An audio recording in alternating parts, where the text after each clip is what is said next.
Hello တတော်မီမျိုးအားလုံးမင်္ဂလာပါဒီချိန်ကဒီနေ့ level 4 5 6 7နဲ့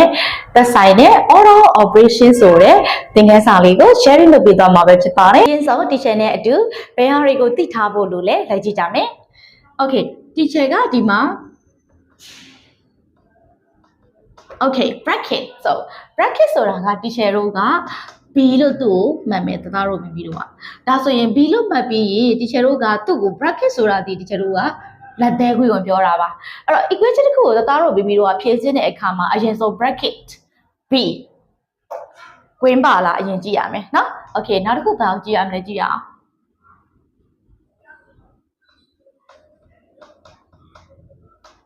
နောက်တစ်ခုကဒီချက်တို့ order ကိုဒီချက်တို့က O လို့မှတ်မယ်ဒါဆိုရင် order ဆိုတာကဒီချက်တို့ကဥပမာဒီချက်တို့ကထပ်ကိန်းတွေကိုပြောတာပေါ့နော်ဒါဆိုရင် for example ဒီချက်က8 power square ဒါဆိုရင်ဒီလိုမျိုးထပ်ကိန်းတွေပါလားအရင်ကြည့်မယ် equation မှာ okay နောက်တစ်ခု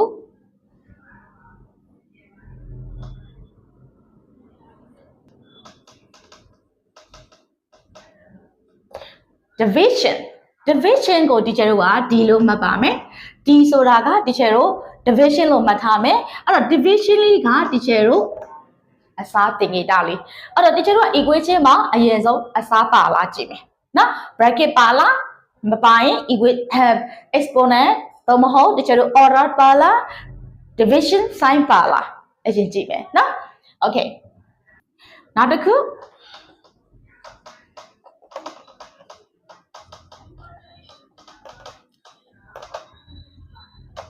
multiplication ဒီချက်တို့ m လို့မှတ်မယ်ဒါဆိုရင် multiplication multiply ပါလားဒီချက်တို့ကြည့်မယ် equation မှာ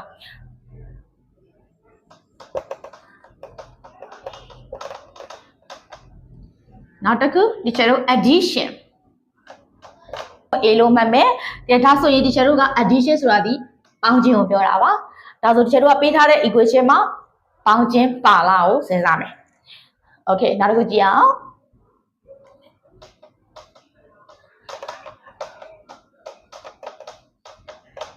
subtraction ကို s လို့မှတ်မယ် subtraction minus အနုတ်ပါလားလို့ဒီချက်တို့စဉ်းစားပဲ equation တစ်ခုကိုဖြည့်ခြင်းတဲ့အခါမှာ oral operation နည်းအတိုင်းဖြည့်ခြင်းမှာဒီချက်တို့မှန်ကန်တဲ့အဖြေကိုထွက်မှာဖြစ်ပါတယ်ဒါကြောင့်ဒီချက်တို့က bracket အရင်ဆုံး equation မှာ bracket b ခွင်းပါလားအရင်ကြည့်မယ်နောက်တစ်ခါမှာလဲဆိုရင် order ဒီချက်တို့ o power တွေပါလားထပ်ခိန်းတွေပါလားကိုစဉ်းစားမယ်နောက်တစ်ခု divisionဒီချက်တို့ division d အစားဆိုင်ပါလားစဉ်းစားမယ်နောက်တစ်ခု multiplication m ဒီချက်တို့ multiply ဆိုတဲ့ဆိုင်ပါလားစဉ်းစားမယ်နောက်တစ်ခု addition a ဒီချက်တို့ပေါင်းခြင်း plus ပါလား plus ဆိုင်ပါလားစဉ်းစားမယ်နောက်တစ်ခု subtraction s လို့မှတ်မယ် subtraction minus ဆိုင်ပါလားစဉ်းစားမယ်Okay ဒါဆိုတသားတို့မိမိတို့တွေကဒီလိုမျိုး oral operation ဆိုတဲ့ method အတိုင်း equation တွေကိုဖြည့်ရှင်းမှသာလေမှန်ကန်သောအဖြေကိုရရှိမှာဖြစ်ပါတယ်ဒီနေရာမှာတသားတို့မိမိတို့တွေကတစ်ခုမှတ်ထားမှာကတချို့တို့ division နဲ့ multiplication ကိုကြည့်မယ် division နဲ့ multiplication မှာဆိုရင်တချို့တို့က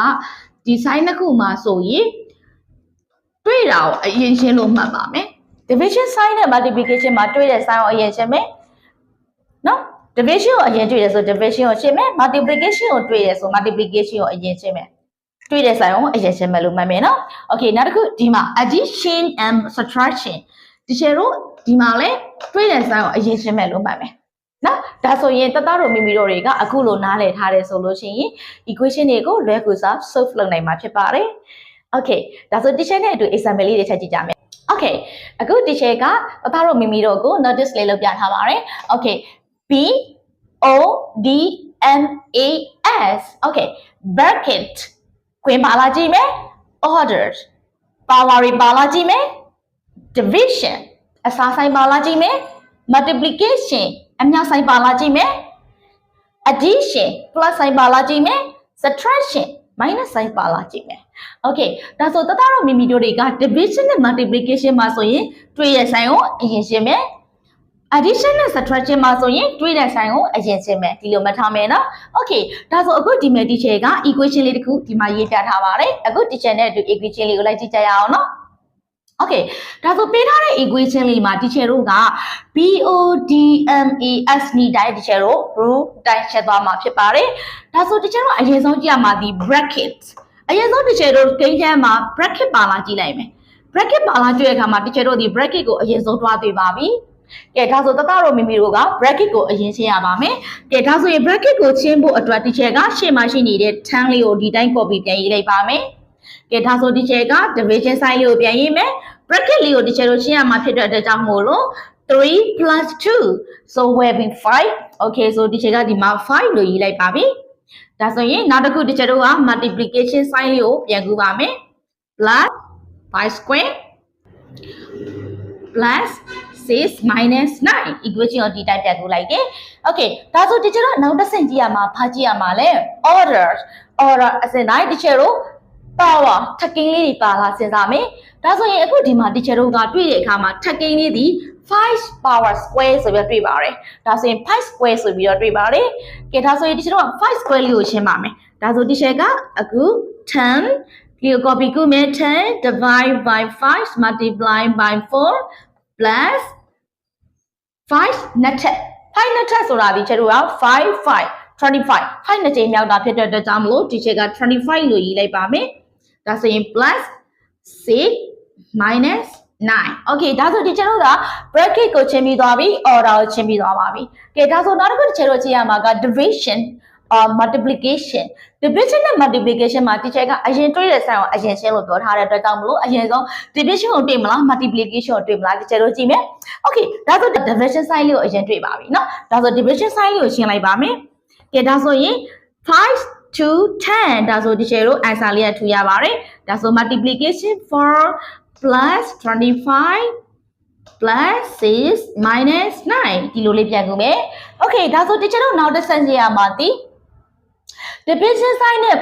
multiplication မှာတွေ့တဲ့ sign အရင်ရှင်းဆိုတော့နောက်ထပ်ကြည့်မှာဒီ multiplication ရှိရင်လားဒါဆို multiplication sign လေးကိုကြည့်မယ် multiplication sign လေးကျွန်တော်ဒီမှာတွေ့ပါပြီကဲဒါဆို multiplication လေးကိုရှင်းပါမယ်2 times 4 is 8ဒါဆိုရင် plus 25 plus 6 minus 9 okay ဒါဆို teacher တို့ equation ကိုပြန်ကူပြီးသွားပြီပေါ့နော်ကဲဒါဆိုနောက်တစ်ခုကြည့်ရမှာကျွန်တော်က addition နဲ့ subtraction addition နဲ့ subtraction မှာလည်းကျွန်တော်ကတွေ့တဲ့ sign ကိုအရင်ရှင်းကြပါမယ်ကဲဒါဆို teacher တို့ကြည့်တဲ့အခါမှာ 8 plus 25လို့ teacher တို့တွေ့သွားပါပြီဒါဆို teacher တို့ 8 and 25 make 33 so plus 6 minus 9 okay those 33 plus 6 this will be 39 minus 9 okay ဒါဆို teacher တို့နောက်ဆုံးကျင်းဖို့အတွက်စီ subtraction တစ်ခုပဲကျန်တော့တယ်ဒါဆိုရင် teacher တို့39 minus will be 30ဒါဆို teacher တို့က answer လေးရသွားပါပြီအကယ်၍ဒါတသားတို့မိမိတို့တွေကဒီလို order operation နည်းအတိုင်းပါစနစ်တကျမချင်းတက်ခဲ့ဘူးဆိုလို့ရှိရင်တသားတို့ဒီလို equation တွေကိုအခြေကြီး solve လုပ်တဲ့အခါမှာဖြေမှားသွားနိုင်ပါတယ်အဲ့တော့အခု teacher ကဒီနေ့ sharing လုပ်ပြီးတဲ့ order operation ဆိုတဲ့သင်ခန်းစာလေးမှာ BODMASဒီ method လေးကို teacher ကိုနှုတ်ထဲမှာဆွဲညံမှတ်ထားပေးပါတသားတို့မိမိတို့ရဲ့အားလုံးနားလည်မယ်လို့ထင်ပါတယ်အဲ့တော့ teacher နဲ့နောက်ထပ် video lesson တွေမှာပြန်တွေ့ကြပါမယ် bye bye